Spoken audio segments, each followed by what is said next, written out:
పోలీసులు లాఠీ రాజ్యాన్ని నడిపిస్తున్నారు.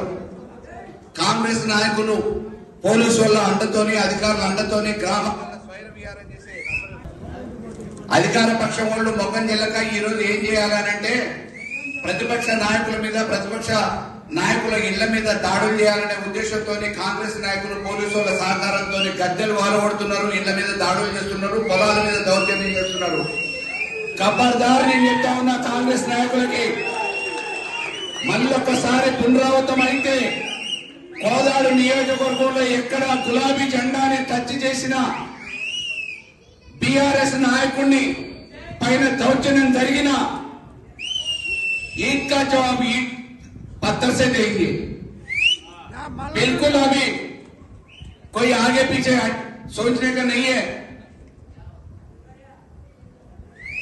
ఏలుకు ఏలు కాలు కాలు సమాధానం చెప్పడం మాకు కూడా తెలుసు. తప్పకుండా రేపు రానున్న భవిష్యత్తులో ఏ ఒక్క కార్యకర్త మీద ఏ ఒక్క చిన్న దాడి జరిగినా దానికి ప్రతి సమాధానంగా మేము కూడా దాడులకు దిగుతామనే విషయాన్ని పోలీసు వాళ్ళకి హెచ్చరికతో చెప్తున్నా. ఇవాళ కొండాపురంలో జరిగింది, మొన్న బేతంలో జరిగింది, రేపు ఇంకెక్కడ జరగడానికి ఊహలు చేస్తున్నారో తెలియదు.